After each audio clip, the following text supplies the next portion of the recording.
소녀의 인형이 품은 비밀. 2015년 아르헨티나의 작은 도시 라리오아에 위치한 한 공동묘지. 운영 시간이 끝난 후 여느 때처럼 관리 직원들은 순찰을 돌고 있었습니다. 그런데 그때 아니 뭐야? 아니 어떻게 이런 일이? 유리 박스에 담긴 인형들을 목격한 건데 정말 믿을 수 없게도 인형들이 눈물을 흘리고 있었습니다. 아이씨. 뭐 묻은 거 아니에요? 불가사의한 인형들이 발견된 곳은 한 소녀의 무덤가. 아이가 세상을 떠나자 아이의 부모님은 가족묘에 시신을 안치한 뒤 딸이 생전에 자주 가지고 놀았던 인형들을 유리박스에 담아 딸 곁에 놓아주었는데요. 그런데 그중 2개의 아기 인형에서 눈물 자국이 발견된 겁니다. 한 개의 아기 인형은 검은 눈물을, 또 다른 아기 인형은 마치 사람처럼 투명하고 맑은 눈물을 흘리고 있었는데요. 아이씨 얼마나 놀랬겠어요. 저 처음 본 사람 진짜 기절했겠네. 깜짝 놀랐지. 충격적인 모습을 목격한 묘지 직원들은 이 사실을 알리기 위해 곧바로 소녀의 가족들에게 연락했는데요. 아, 그 인형 설마 아직도 울고 있나요? 가족들이 이미 알고 있었던 거예요 그럼? 그때도 울고 있었던 건가 그럼? 한 달 전 묘지에 방문했던 소녀의 엄마 역시 눈물을 흘리는 인형을 발견하고 크게 놀랐었다고 합니다. 근데 저는 이제 좀 의심을 할 만한 게 혹시 누군가가 저 인형을 꺼내서 장난을 친 게 아닌가. 공동묘지 관리자들이 말하길 인형들은 밀폐된 유리박스 안에 담겨져 있기 때문에 밖에서 볼 수는 있어도 직접 열거나 꺼내서 만지는 건 불가능하고요. 게다가 외부에서 박스를 열었던 흔적도 전혀 없었다고 합니다. 아, 이거 진짜 불가사의하다. 아우. 그 인형이 영혼이 이렇게 좀 들어왔나. 자, 이 사건이 알려지자 사람들 사이에서는 죽은 소녀가 인형 안에 들어갔다라는 괴담이 떠돌기 시작했고요. 심지어는 그 무덤에서 아기 울음소리를 들었어요. 묘지에 소녀의 유령이 있었다고요. 소녀의 무덤 근처에서 밤마다 아기 울음소리를 들었다는 괴소문까지 확산. 묘지를 찾는 사람들의 발길까지 끊어졌다고 합니다. 그 원인은 밝혀졌습니까? 어떻게 된 겁니까? 가족들은 인형의 눈물이 영적인 현상일 거라고 추측을 내놨고요. 딸이 정말 좋아하는 인형들인데 혹시 딸이 하고 싶은 말이 있는 걸까요? 하지만 그 이후에도 인형이 흘린 눈물의 원인은 밝혀지지 않은 채 소녀의 무덤 옆에 남겨져 있다고 합니다. 그냥 인형도 아니고 어린 딸이 아끼던 인형이니까 여기서 이런 일이 생기니 가족들은 마음이 정말 아플 것 같고 정말 그 딸이 뭔가 하고 싶은 말이 있지 않나라고 생각이 돼서 더 마음이 아프실 것 같아요. 들을 수가 없으니까.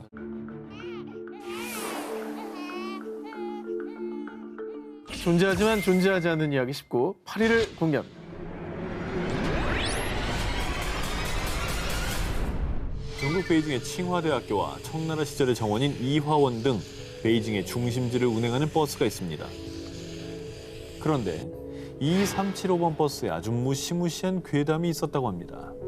1995년 11월 어느 늦은 밤 이화원에서 신혼부부, 청년, 그리고 한 할머니가 375번 막차에 올랐습니다. 그리고 몇 정거장이 지났을까요? 청나라 시대 전통 옷을 입은 3명의 남자가 버스에 탑승했는데요. 전통 의상? 그리고 잠시 후 신혼부부들이 내렸고요. 얼마 뒤 네가 내 지갑 훔쳐갔지? 에? 저 아닌데요? 무슨 소리세요, 이 할머니가? 할머니는 다짜고짜 청년에게 시비를 걸었습니다. 청년은 황당해하며 따졌지만 할머니는 크게 역정을 내면서 당장 내리라고 했죠. 그런데 내가 자네 목숨을 구한 거야. 못 봤지? 아까 그 3명 다리가 없는 귀신이었어. 버스 안에서 바람이 불자 3 남성의 옷이 펄럭였는데 그 순간 노인은 3 남성의 다리가 없이 공중에 떠 있는 걸 목격한 겁니다. 그래서 귀신임을 알아채고 청년이라도 데리고 내리려고 일부러 난동을 피웠던 거라고 했습니다. 그런데 정말 귀신들이었던 걸까요? 그날 밤 청년과 노인이 탔던 375번 버스가 갑자기 사라졌다는데요.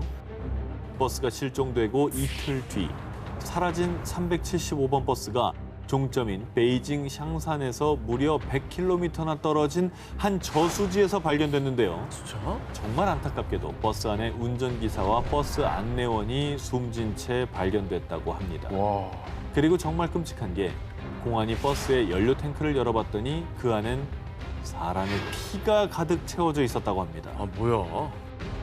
그 할머니 아니었으면 청년도 아마 같이 납치해가지고. 납치가 됐겠네요. 그럴 수 있는 거죠. 근데 왜 저수지 안에 그 버스가 들어가겠지? 그게 완전 저승으로 가는 버스였나 보다. 그러니까 저승사자였나? 이게 바로 중국 4대 괴담 안에 들어갈 정도로 중국인들 사이에서 유명한 괴담이라고 합니다. 그래서 몇몇 용기 있는 누리꾼들은 괴담을 직접 체험해보기 위해 375번 막차에 탑승해보기도 했는데요. 네. 이상하게 도로 풍경이 평소와 다르게 음산해 보인다. 버스 안에서 이상한 기운이 느껴지는 기분이라는 후기를 올리기도 했습니다. 근데 궁금한 게 375번 버스 사고는 실제로 있었던 일인 겁니까? 정말 다행히도요. 375번 버스 실종 사고는 없었다고 합니다. 진짜 그래요? 괴담이었던 거죠. 그리고 그 괴담의 근원을 확인해 보니 1998년경에 도시 전설을 소개하는 라디오 방송에서 한 에피소드가 와전된 걸로 확인됐다고 합니다. 이 수많은 중국인들의 퇴근길을 서늘하게 만든 375번 버스 괴담이었습니다. 존재하지만 존재하지 않는 이야기 19 7위 공개합니다. 일본 티슈 광고 괴담. 1985년 한 티슈 광고가 일본 열도를 발칵 뒤집어 놨습니다. 대체 어떤 광고인지 직접 확인해 보시죠. 흰 원피스를 입은 여성이 티슈를 뽑아서 일본 전통 도깨비 오니 분장을 한 꼬마에게 건네기도 하고 또 화면 밖으로 날려보내기도 하는 이 광고. 광고하는 거 맞아? 당시 일본에서는 이 광고를 이렇게 불렀습니다. 어떻게 해요? 저주받은 광고라고 말이죠. 아 그리고 사실 우리가 티슈 광고하면 공식이 있잖아요. 좀 밝은 분위기에. 그럼 되게 이미지도 굉장히 청량하고 깨끗한데 산뜻해야지. 저거는 극과 극이에요. 저 뒤에 배경 보세요. 어두침침하잖아요. 이 티슈 광고가 방송되자 수많은 루머가 일본을 뒤덮었는데요. 이 광고의 주인공이자 일본의 7, 80년대를 대표하는 청춘 스타 마스자카 게이코를 둘러싸고 게이코가 티슈 광고를 찍고 악령을 임신했대. 광고를 찍은 뒤 그녀가 도깨비 악령을 임신하게 돼 정신병원에 입원했고 이후 병원에서 목숨을 끊었다는 끔찍한 소문이 퍼졌고요. 헐. 이뿐만 아니라 도깨비 분장을 했던 꼬마는 3일간 이유 모를 악몽에 시달리다가 교통사고로 세상을 떠났고 또 한 카메라 감독은 사우나에서 기계 고장이 발생해 목숨을 잃었다는 소문도 돌았습니다. 헐. 게다가 이 괴소문이 횡행할 때쯤 이 광고를 본 시청자들 사이에서도 기이한 경험담들이 나왔는데요. 이 광고를 녹화해서 보면 붉은색 분장을 한 도깨비가 푸른색 도깨비로 바뀌어 있다. 또 광고를 반복해서 보면 배경음악을 부른 젊은 여성의 목소리가 할머니의 목소리로 들린다는 소문까지. 근데 왜 저런 저주가 시작이 된 거죠? 사람들이 이 광고 저주의 원흉으로 지목한 것이 있었으니 바로 광고 속의 배경음악이었습니다. 1983년 영국 뮤지션 제인이 부른 It's a Fine Day가 사실은 악마의 음악이라는 겁니다. 이 노래가 외국에서는 악마를 부르는 노래로 불리고 또한 기분 좋은 하루를 노래하는 가사와는 달리 그 속에 숨겨진 메시지는 끔찍하게도 한 명씩 저주하겠다라는 의미를 담고 있다고 합니다. 음악이 스산한 게 좀 문제인 것 같아 나는. 좀 밝고 청량한 걸로 했으면 안 됐을까? 그러니까 네. 그런데 말입니다. 이 저주받은 광고에 대한 또 다른 반전. 이 모든 이야기들은 루머, 도시 괴담인 것이 밝혀졌다는 겁니다. 도시 괴담의 주인공이었던 마스자카 게이코도 그리고 도깨비 꼬마, 제작진 모두 신변의 문제가 없었다고 합니다. 게다가 문제의 광고 음악 It's a Fine Day에 관한 괴담 역시 아무 근거 없는 루머였죠. 그러니까 아무래도 광고 느낌이 우리가 이전과 예상하는 거 너무 달랐기 때문에 무서운 괴담이 좀 만들어진 게 아닐까.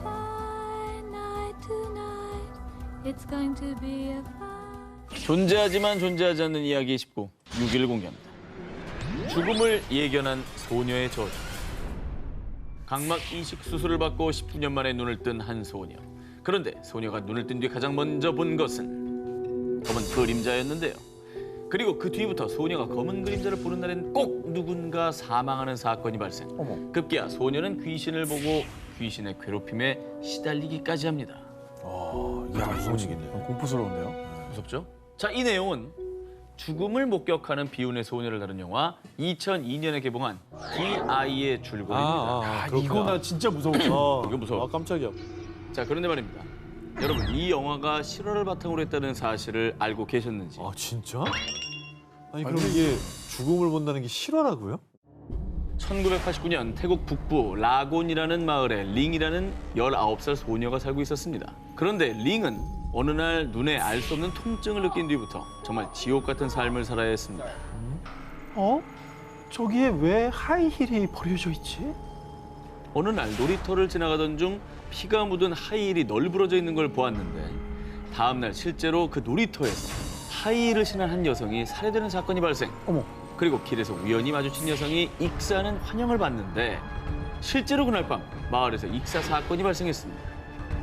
와 이건 뭐야? 예언자예요? 이거 팩트입니다. 그렇네. 소름이네. 어쨌든 불길한 일을 계속해서 목격을 한다니까 본인이 얼마나 무섭겠어요.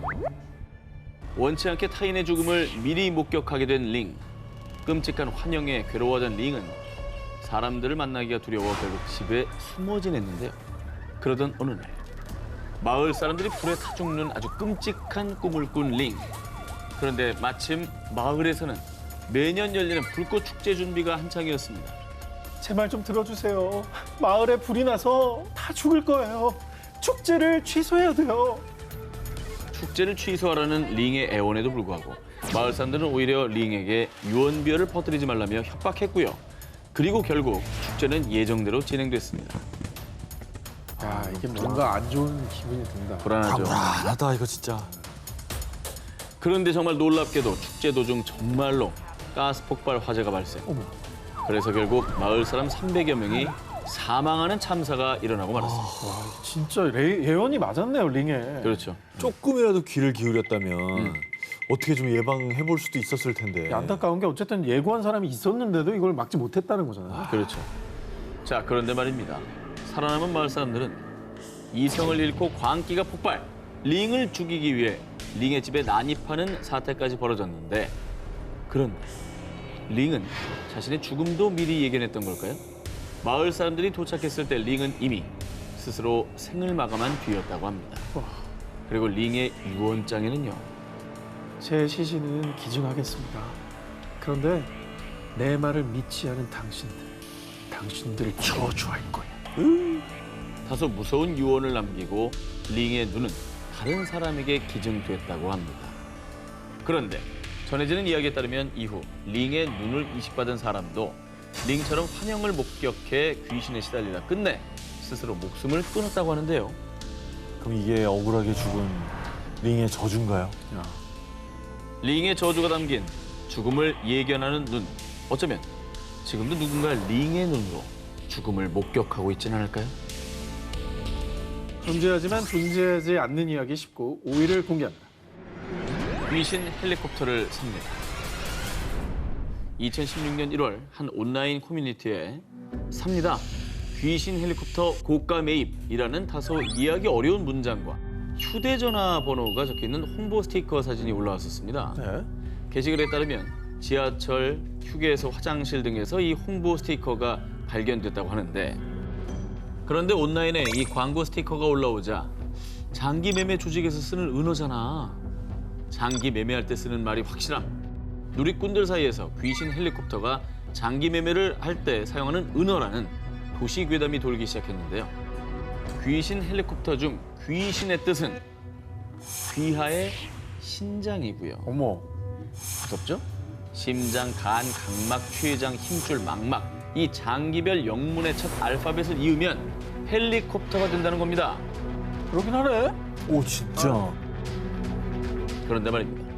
왜곡되고 과장된 거라 생각했던 귀신 헬리콥터 괴담이 말이죠. 실제로 일어나고 말았습니다. 2016년 3월 국내 한 언론 매체에서는요. 장기 매매 브로커가 SNS 등을 통해 장기를 팔려는 사람과 매수자를 구하고 있는데 이때 귀신 헬리콥터라는 은어를 사용하고 있다고 보도한 겁니다. 어머. 이건 뭐 그럼 이건 도시괴담이 아니라 그냥 있는 사건이네요. 팩트입니다. 와. 아니, 너무 무서운데요, 진짜. 영화 속 이야기만은 아니었던 불법 장기 매매. 호기심도 관심도 절대 가져선 안 됩니다. 존재하지만 존재하지 않는 이야기 19, 4위 공개합니다. 임상실험 아르바이트 괴담. 자, 2010년 한 아르바이트 구인 구직 사이트에 올라온 구인 공고가 누리꾼들 사이에서 엄청난 화제가 되었는데요. 5개월 동안의 급여가 무려 5천만 원. 그러니까 한 달에 1,000만 원이라는 어마어마한 급여를 받을 수 있다는 건데요. 와, 이게 아르바이트였습니다. 이렇게 많이 준다고요? 엄청 많이 주는 거죠, 저게. 뭐 일단 의심하게 돼요. 근데 뭐 어떤 일이길래 저렇게 주긴 줄까? S의과대학교의 고통 감내 능력 임상실험 지원자 모집 공고라고 하는데요. 아, 진짜 있었던 고통 거. 감내 능력. 이름도 무섭다. 고통 감내 능력. 아, 얼마나 고통을 주려고 저런 얘기를 해.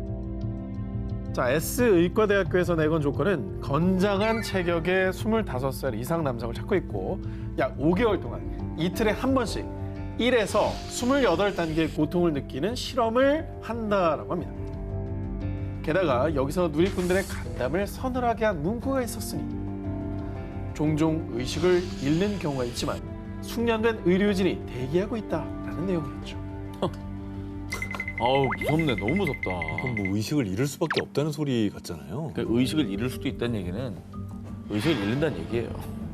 그걸 이제 대비를 한다는 거죠. 그런데 얘기예요. 그런데 말입니다. 이런 의과대학교가 있었나? 다소 섬뜩한 이 아르바이트 채용 공고를 이상하게 여긴 한 누리꾼. 그래서 포털 사이트에 S의과대학교를 검색해 봤는데요. 그런데 말입니다. 아무것도 없어. 그 어디에도 S의과대학교라는 학교는 찾아볼 수 없었습니다. 누군가 그럼 의과대를 사칭한 건가요? 그 사칭을 해도 뭘 하려고 한 거예요? 궁금하시죠? 네. 자, 이후에 이 아르바이트 채용 공고를 두고 누리꾼들은 일명 S의과대학교 괴담이라고 불렀고요. 저게 대학생들 모아서 원양어선에 팔아넘기고 그러는 거래. 아니야. 저 실험하러 가면 마루타처럼 실험당하다가 장기 적출당한대. 그래서 이 괴담의 의문을 품은 모 방송 프로그램에서 S의과대학교 존재 여부를 문의했는데요. 그러나 S의과대학교라는 학교는 어디에도 존재하지 않는다라는 답변을 받았다고 합니다. 와, 이거 진짜 무서운 거야. 대체 누가, 왜, 어떤 목적으로 불렸던 걸까요?